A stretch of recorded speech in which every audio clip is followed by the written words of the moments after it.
sound making noise. It's just a sound. We should be good. Oh, yeah, I think it's just Yeah. AC. We are live. You ready? Yeah. All right.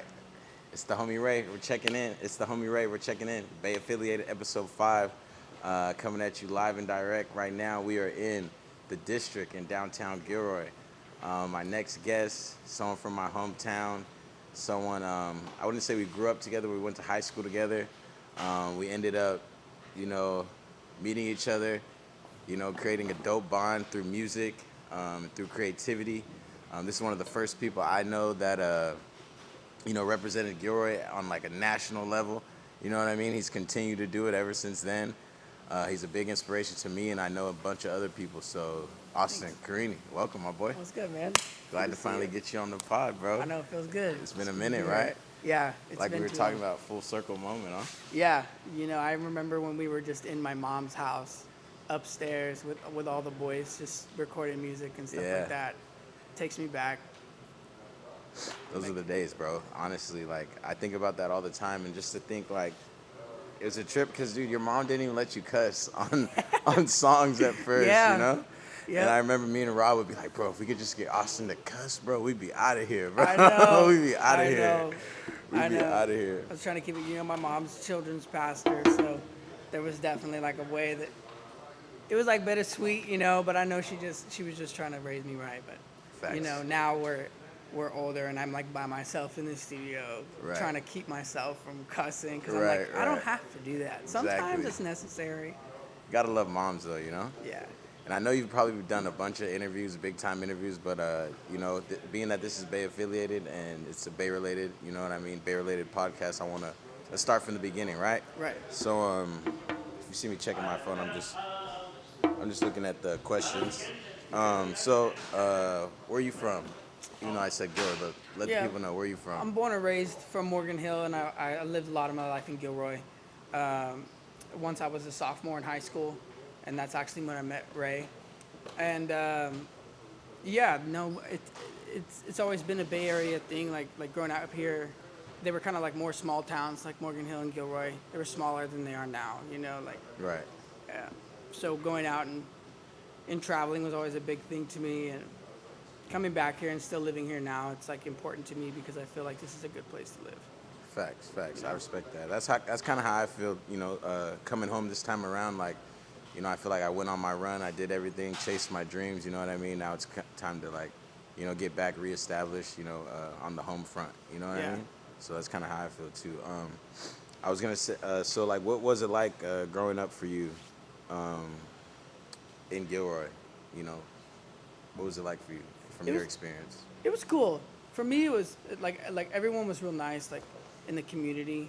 But I feel like I also had a kind of a more private life, just because I made music and I was so focused on it that I didn't go out much. And then I played ice hockey. Right. So like nobody plays ice hockey. Nobody plays ice hockey. They do now, but like when we were in high school, that was like. I think it was you like and that one Aaron dude. are the only people I know who play ice hockey. Yeah. You and Aaron Patel, like the only guys I know that play Oh ice yeah, hockey. Aaron Patel. Yeah, he was played big. travel. He's good. Yeah, he was good. He was nice. really good. So you're saying, it was calm for you growing up in Gilroy, you would say? Yeah. Your private life? Because it makes sense, because honestly, like I feel like I had no recollection of like Austin CORINI until like, boom, high school. You know what I mean? But it's like, come to find out, you've been in Gilroy, you grew up in Gilroy, you know what I mean? We knew a lot of the same people, so it's a small city, but it's like you can get lost in it. It's so small, but it's still so big, Yeah, there's still a big community there. There's a lot of different experiences of life, different crowds. And I feel like I definitely was tucked away doing the music thing. It does kind of, it's a beautiful life, doing music, but it also does you kind of got to commit to it and Yeah. like the other things. Like I was never at no high school parties. Yeah, you bro, know? you were like our Justin Bieber or like our Aaron Carter, bro. Like you were like our childhood superstar, bro. Like, so when did you start actually like making music, or when did you realize like, oh, I could sing, I realized I could sing when I was little. My mom, she has a really good voice. She always did like rock worship music, when she was younger and stuff. And she stepped away from that to raise us. And Right. so, when I was like 3 years old singing Jackson 5 in her car, she would just kind of like look at me sometimes and be like, Austin, like you could really sing. and I knew that she had gone to college and like really studied like music theory and singing and stuff. So as I started to do more, and I even recorded on a song when I was little with her, you know, like I just felt it early.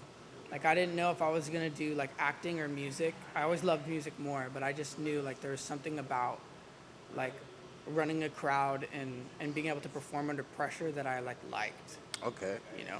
So you said you started doing music when you were 3, and like when did it like become serious for you? When did you realize like, okay, like I know I can sing and I know I'm good, but like I want to do this I want to get paid. I want to be on stages. You know what I mean? When did that idea come into fruition? I think I was like 14, 15 years old.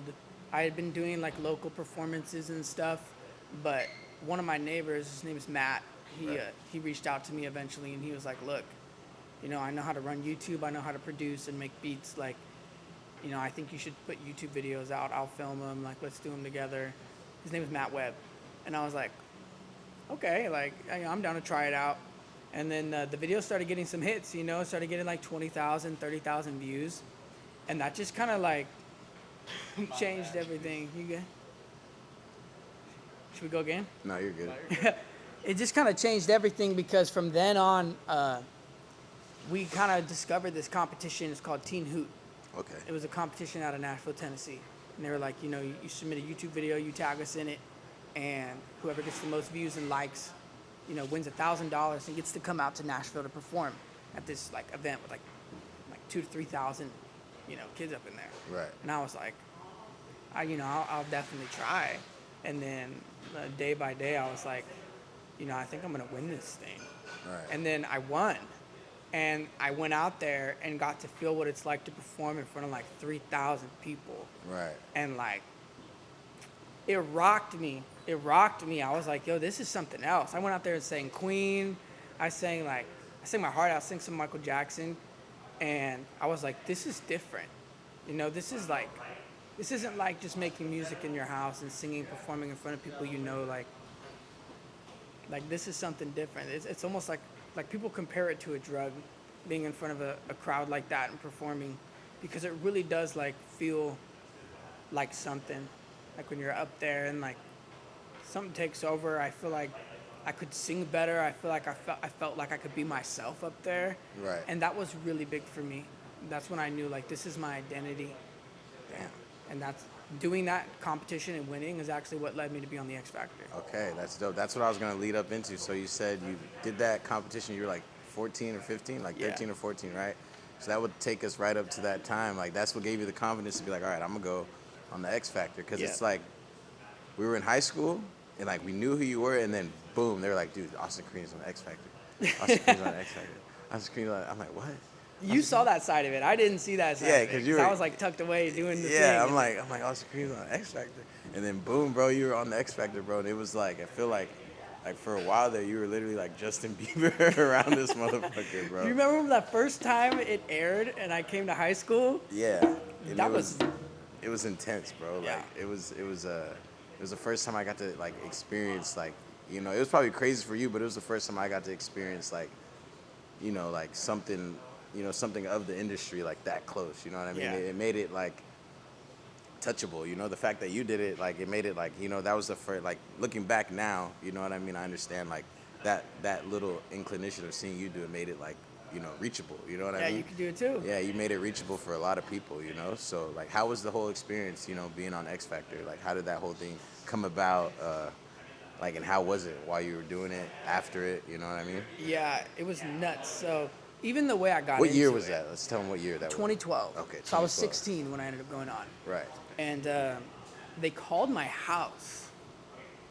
And I had actually been bugging my mom, like, you know, I feel like I'm ready to go on American Idol. I'm ready to go on X Factor, something. And she's like professionally trained vocal artist. So she was like, look, like, I think it's a good idea eventually, but I don't know if you're, like, she was kind of scared because of how Simon Cowell is. You Right. know, he would tear people to shreds. Right. But, like, he would also give really good advice. Like, the people he would tear down, like, usually, like, you could tell that there was a difference, you know, like, Right. or maybe it was just something that they wanted him to do for views, but like at his core, he really knows music. And so I didn't fear that. I was like, either I'm gonna go up there and he'll tear me apart and tell me what I need to fix, and I'll fix it. Right. Or he'll like it. Right. So time passes, and we get a call to our house, like the house phone, back when we had house phones. Yeah. And they were like, yeah, well, this is the X Factor. We want your son to come perform. And there's only one audition left. It's in North Carolina. Sheesh. And we'll fly you out. And Oh, we wow. want him to do it. That's dope. My mom hung up on him. She was like, no, this is fake. We don't need this. She hung up. She thought it was like a prank. Yeah. And then they called back again. And and another woman was on the phone. And she was like, ma'am, this is the executive producer of the X Factor. Like, wow. can we talk to your son? And then they asked me, and I was like, yes. I was like, yeah, we'll fly out there. Cool, I'm ready to go. I was just like ready. I felt like I was praying for it. Right. You know, it was an answer to prayer, really. Right. And so going out there and being on that show, it wasn't like Teen Hoot. It was Right. different. Yeah, that's the real deal. That's It was the big time. nerve-wracking, bro. It was so nerve-wracking. Nervous? You go in front of the whole world and it's recorded forever. Yeah. Like when you're young like that, like you can't even fathom that. Right. Like you're just like, I don't know what to expect. I'm just gonna go out there, you know. And you get out there, I was like all shaky and like my throat dried up, and I was like, oh, I'm gonna croak out here. Like I was so nervous. And then they were just like, go ahead, sing us your song. I actually sang like a One Direction song because I just knew it would win the crowd over. And it went well, and the crowd went crazy, but the judges were kind of like, you know, everybody sings those songs. They all come up here and sing those songs. Simon, they kind of like, they reviewed 2 songs. When you go there, you have to have multiple. Right. You know, and you might sing one, and they might have just heard 2 people sing that, and so they'll be like, next You gotta song. sing another one. Yeah. And then you only see one on TV. Right. You know? Yeah. That which makes is sense. something I never knew. So after that, they were like, you know, I've seen this before. You know, young dude comes out, sings, gets a good reaction. We're looking for something more. Like, what do you have? Do you have a song that we haven't heard of? And all I knew that they didn't know was like a country song, which was Wanted by Hunter Hayes. And L.A. Reid was like, I don't know that song. Do that song. I don't know that song either. It was just a country song I liked. And they were like, okay, that's what we're looking for. Like that, we like that. I got 4 yeses. It was Britney Spears, Demi Lovato, Simon Cowell, and L.A. Reid. Jesus Christ. Yeah. That was before Britney was off her rocks, huh? I don't know what's going on there. God bless her. God bless Britney. Yeah, no Britney slander. We have no Britney slander. No, she's awesome. She's a saint. But yeah, so you make it, right? And then you get through the first, that's like the audition, right? That's just to get on the show, or like from this point on, you're already on the show, right? That's already on the show. Okay. They had done like preliminary auditions. Right. And I think that they just like every year they find someone on YouTube. Who's just already passed the preliminary. Yeah. Okay, so. They know that they can just bring on and like Right. we'll compete. Dope. Yeah. So you passed that round, and then how many rounds did you stay on? If you could remind me. There was like 4 total, like 4 rounds. So I made it to top 26, I Okay. believe. Right. And that was like judges' homes. There was like a boot camp episode. They didn't show a lot from the boot camp episode because they tried some things to push artists to the limit. And like there was like one performance that everybody performed, where like everybody forgot their lyrics because it was like midnight, and they were like, by 8 a.m. you have to learn this song, divvy up parts, and be ready in front of the producers. And then when they were like, oh, you know, an hour before, we're going to get you with some people who are going to go over your parts. And they changed everybody's part. Damn. So now we had an hour to learn the lyrics. Whole new lyrics. Whole new lyrics. I messed up like a word. And I thought I was done. I was like, I just screwed up. I screwed up because the whole time, like, there was another kid who was like crying. And he was like, I can't remember my lyrics. And I felt so bad. And like the heart that I have, I was like, I've got to help him. Right. But then like I totally aired that word on my lyrics. Damn. And I was like, I came off stage and I was like, oh, I just messed up. Like, I'm going home. And then instead of sending me home, at first they said I was eliminated. And I was like, okay, I was right, I messed up. And then I'm outside and I felt in my heart, I was like, that's it? Like, I just come out here, I do these 2, I mess up that word, and that's it, I'm going home. That doesn't make sense. I was like, Wait, they said you were eliminated? Yeah. Oh, fuck. And I was like, oh, it's over. And then they were like, when we were all out there, like, mourning. It was just a test, huh? Dude, it was just a test. They were like, we would like to call the following artist back to the stage. And I was like, oh, That's awesome. I was like, what's this? Sounds I like was a the football last game. name they called. Damn. The last one. Damn. It's I was like, okay, you messing with me. that's crazy. Dang. That's wild. That must have been an experience. And like, is there anyone on the show, like coaches, judges, or participants? Do you still keep into contact with to this day, or not? There were a few. For a while, there were some producers. You know, life goes on. And it was Right, like right, right. over 10 years ago now. Facts, so like, facts. We're but there's getting some of old. the artists like Johnny Maxwell. Right, I was right. put into the group with him when they brought us Yeah, back. yeah. You know, he's really cool. We still talk every once in a while.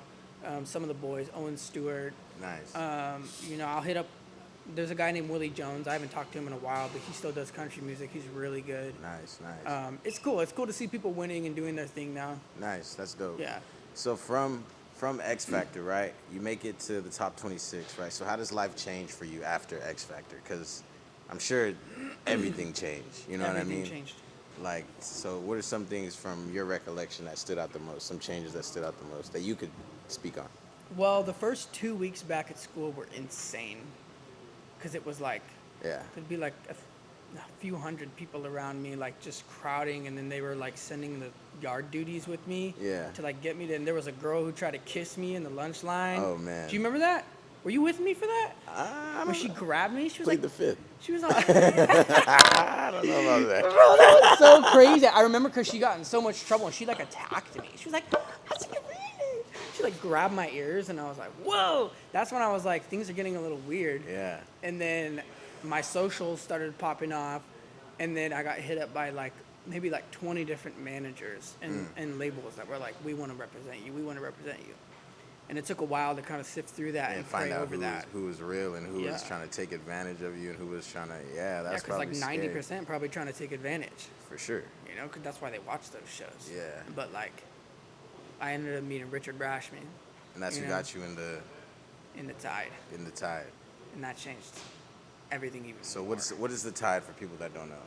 The Tide, we were like a pop rock band back from like 2015 to like 2020.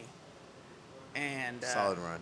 Solid run. We Solid signed to the run. Vamps and Universal Music. Okay. The Vamps were already doing arena tours, Yeah. like 20,000 people a night, I've heard of them. for and sure. they're good. They're good. They're not bad. really They're up good. there. We would sit and watch them, like legitimately, like every night, because we were just like, they're so fun Yeah. to watch, and we learned a lot from them. And they signed us to their label, so they brought us on those tours, and so we got to perform in front of like 20,000 people. We got to see almost every like continent. Right. It was just nuts. It was like, phew. From then on, my family threw a little party when they knew I was leaving for tour. And like, you don't know what to expect, you know? You're just like, we'll see how we do. And then like, they launched us and it was a big hit and their fans loved us because they were all British and we were their American band. Yeah. You know, so they were like, you know, let's get some, you know, they were in love with some American boys. They were like, Yeah. yeah, let's see what kind of music they make. Right. And we went out there and we won a lot of their hearts over, and it was crazy. It was nuts. Yeah, I couldn't imagine, bro. I've been overseas a couple times myself, but I couldn't imagine being like an actual like A-lister. You know what I mean? I was like a B-lister, C-lister, you know, playing in the GFL, but you were like up there, you know. The Vamps is major overseas, you know, so They're major. I couldn't imagine, bro. I think there was one time, the craziest it got is when we took a train to Spain, and we pulled up, and like you pull up on countries, you don't know who knows you, you Right, know? yeah. Just like we'll see, sometimes there's people at the airport, and they're like, oh, you know. Sometimes it's like Spain, and when we pulled up in Spain, there was probably like 10,000 people out in the entrance of the train station, and there was only one way to get out. Oh fuck. And my manager was like, look, everybody hang on to each other, grab each other's collars. We're going to get through this crowd. Right. And that was crazy. That's when I really felt like I was famous, because like people were crying. You know, people had like my Damn. name tattooed on them. They were like grabbing me, smacking my butt, trying to get my necklace off. I was like, yo, it was Wow. nuts. It was almost like you're being attacked. Yeah, and you're yeah. like, whoa, whoa, whoa. Like, you're not ready for that. Yeah, there's nothing that could prepare you for that amount of attention. you know? Right, because it's Yeah. cool. It's a blessing, but also you're like super helpless. And like, to me, I've never been like a cocky, like, oh, this is who I like. If anything, I was hella insecure. Yeah. So when that stuff would happen, it would catch me off guard. I would be Right. like, whoa, well, me? Like, why? What? Why are Right. they like? It was crazy. I was always that kid from Gilroy. You Right. know? Yeah. I So feel it you. blew my mind a little bit. But it still must have been like, a dope experience. Once you got used to it, settled in, like you're probably loving it out there. Oh yeah, Yeah. we had fun. Yeah, I could imagine, bro. They let a bunch of 18-year-old Americans on the loose in Europe. Yeah. Yeah. Yeah. It was I've had fun. my fair share of fun in Europe, Oh yeah, dude, and everything you did, like that was so badass. Like talk about inspiring people to like go on and do something with their life. Like you Yeah. did. Thank You you, stuck bro. to it. You're still playing, right? Technically, yeah. It's off season, so you can say I'm still playing, But the cleats are definitely on, but they're untied, They're not hung up yet, but they're just untied right Just now. getting ready for the next one, right? We'll see what happens. So you're in the tide, you're traveling all over Europe, you're with the Vamps, but 2020 comes and what happens? What happens to what happens to the group? So we have kind of like a weird ending, just because everything went so hard for so long, and then, just to be completely transparent, the tour life, it takes a toll on you, not just missing your family, but like you make mistakes. And I think our biggest mistake was we partied way too hard after a while. Mm-hmm. And when you party harder, like in increments when you're young, like you have just a good experience. You just have these memories. But when you're like constantly living like that, like you go deeper.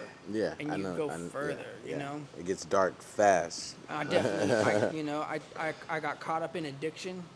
Right. I won't speak for anyone else, but that's just my story. I got caught up addicted to drugs.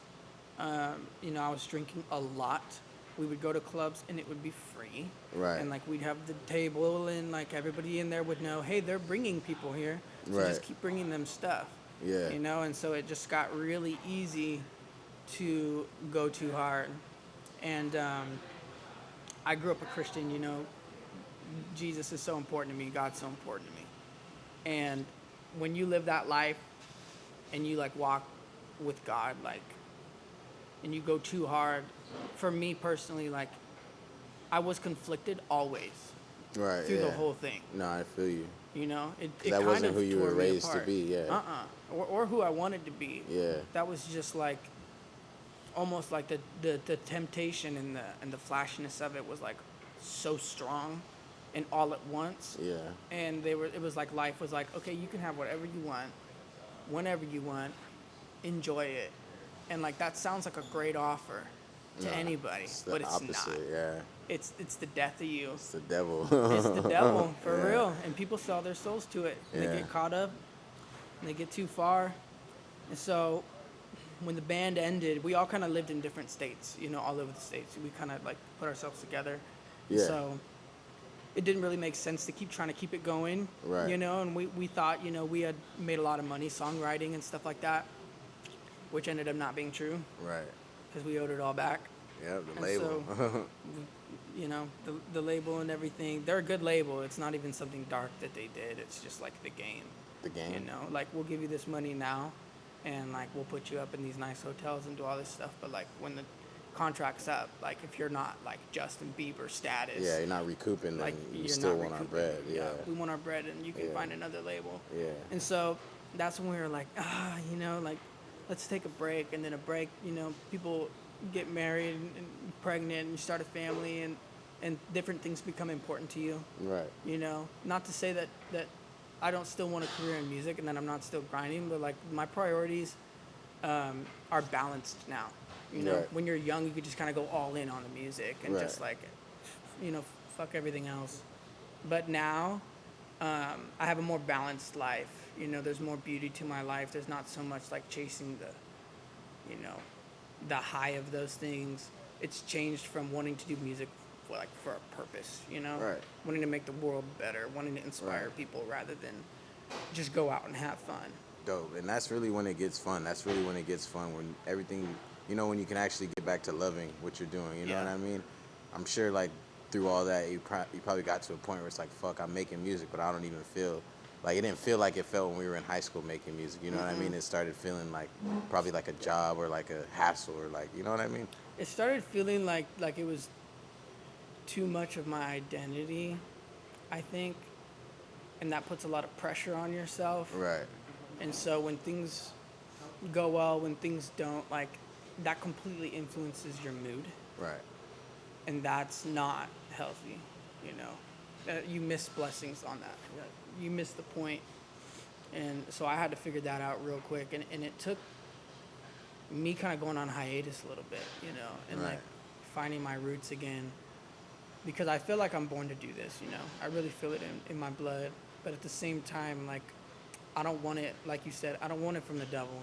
Yeah. I don't want it for myself, you know. I want it to be something that like the world actually needs. Like it has a purpose. And like people listen to my song and it, you know, having people come up to me towards the end of the band being like, you know, that they felt, you know, like they wanted to die or something like that, and that our music helped them. You hear people say stuff like that, and it kind of changes the whole thing. Yeah, it makes it real. It makes you think about like, okay, what am I saying? What am I doing? Yeah. You know what I mean? Like, if I'm gonna do something and exert creativity or bring something out of me, it has to be something good, you know? So Yeah. that's kind of how I feel about everything I do creative, whether it's like this or like the workout videos or like even just anything that comes out of my, you know, my internal self. You know, I just want it to be something, you know, to pour into the world. You know, that's why I Yeah. pour so hard into myself, so I could just give as much good energy, you know, to the universe as possible, you know? Yeah. But so the band ends. You say you kind of go on a hiatus, and that's kind of leads us up to here, right? Like, you know, where you went through the hiatus. You know what I mean? I would say this is kind of like a rebranding of Austin CORINI, right? Yeah. You know what I mean? You know, you're back at it. You know, so what's life like now? We're in the district. You know, you just got done with sound check. You know what I mean? You got a show coming up.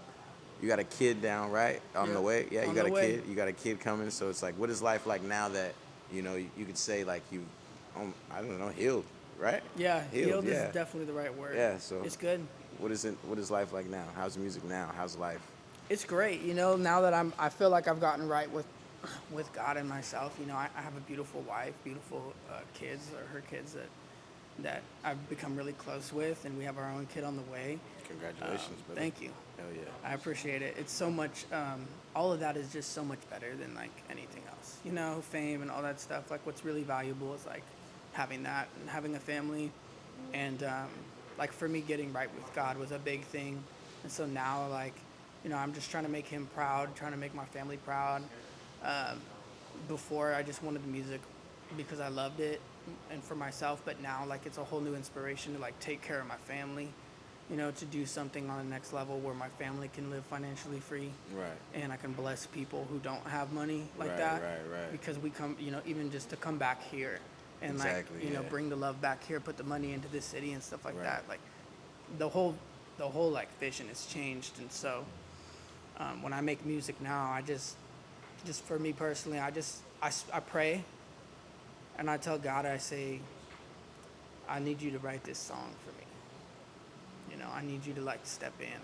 And like whatever I choose, whatever sounds good to me, I need you to pick it. And Right. that kind of changed my music a lot. That started making people go from like, oh, you like make good music, to like saying some deep stuff about my music and like Right. becoming super close and connected to it. And so anything that y'all see happen with my music career now, like all glory is to God. Like God did it, because it's so hard to make it, and everything that I can do is from him. Like I can't take any credit, you know, even for anything I did before. Even when I was like super sinful and living my own life, like he was still blessing me, Right. which shows how much that he loves, you know? Yeah. And so that inspired me to like want to love him back the same. And That's dope, bro. I know people have different beliefs, but that's just my story. No, you know? yeah, I agree, bro. Like I'm not as religious. I would call myself spiritual. I've been reading, you know, certain books, you know what I mean, certain religious books, but I wouldn't call myself religious. But I definitely agree. You know, love and family, you know, that's really what it's all about. And for myself in my journey, bro, I was like the same way, bro, doing it for all the wrong reasons. You know, I just wanted property and prestige, you know, just to boost my ego. But now that I've gotten older and I realize, you know, like a lot of that stuff, you know, is just misinformation, you know, that we run on until we, you know, something happens where we're like, wait, I haven't been thinking for myself. I haven't been doing for myself for all these X amount of years. And then something turns on where it's like, you know what, I'm going to do this for me. You know what I mean? Not just for me, but for the betterment of my people. You know what I Yeah. mean? Because that makes me happy. You know what I Yeah. mean? And you just feel like that. You just feel that God and the universe wants you to do that. You know Yeah. what I mean? Like, I feel like I truly believe that every human being has that innate feeling in them. Like, despite, no matter how high you get, how drunk you get, like, you can mask it as much as you want, but we all know right from wrong. We all know what the universe or God wants us to do. So it's That like, moral code, right? exactly, bro. So it's like, I don't got no family. I don't got no kids yet, but like, you know, everything I'm doing now is like to position myself to be the best version of myself for my family, for my kids. You know what I mean? For my people. You know what I mean? But It's coming. But before it was just to be like, you know, I was just on some Rayshawn Mills shit. But now it's like, you know, some different shit. You know. But yeah. So, I know they said we had to get out of here at 9, but I don't think anybody's showing up yet. So that leads me to the next question. So now, what's next for Austin Carini? Where do you see yourself? Is Austin Carini just an artist, just a family man making music for himself, for the love of the game, to support his family, or are you like a brand? Are you gonna take this? You know, do you still have those same big goals of getting back on stage in front of thousands and thousands of people? You know what I mean? Yeah. So for me now, I'm definitely it's building a brand to make my family proud, to be able to support my family. Still wanting to brand myself, different visions. I signed a deal with Steve LaBelle at LaBelle Okay. Music Group. They're amazing people, and they got me working with Foundation to put my music out, Foundation Media, and that was kind of the first step for me. Was I need a solid support system. Like I Right. need a solid team that while we're doing this groundwork, like they know like where to take it, like they know how to really guide me, and that they believe in me as much as I do. And so that's kind of where we're at now. I dropped my first single this last Saturday. Hell yeah. It dropped, Spending on You. It's on all platforms. Right. And so that's kind of like it's just kind of the beginning, the starter for this whole journey. I recently spoke on a live podcast or a live stream with Timbaland. Yeah. And so I'm hoping to be able to start working with him at the top of this year now. We had mentioned some things, and so now my people are going to be talking with him and coordinating stuff. So that's a dream come true. Yeah, I saw that. That's dope. You know? That's huge. That's Timberland. He's a legend, bro. Oh, he's so a legend. And can't go wrong there. we sat there and talked about some real stuff too, like real stuff about God and everything, the UFO stuff. It's crazy. So, yeah, that's kind of where I'm at now, is like not necessarily touring yet, but like putting the music out and Right. starting to build the fan base back up again. Okay. Well, And dude, I want to say thank you for, you know, squeezing this in the Yeah. middle of sound check. I guess that event's about to start, so we're gonna Yeah. have to wrap it up before it gets all hella loud in here. But tell the people where they can find you, your Instagram, YouTube, Apple Music, all that good stuff. Oh yeah. So on Spotify, Apple Music, you can find me just under my name, Austin Carini. On TikTok and is Austin Carini Official, and then my Instagram and my Twitter are The Tide Austin. Hell yeah.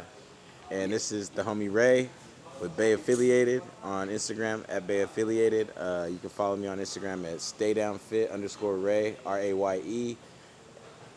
Oh, we're not doing cross plats? My bad. Follow at Bay Affiliated. It's your podcast. Oh, it's my podcast.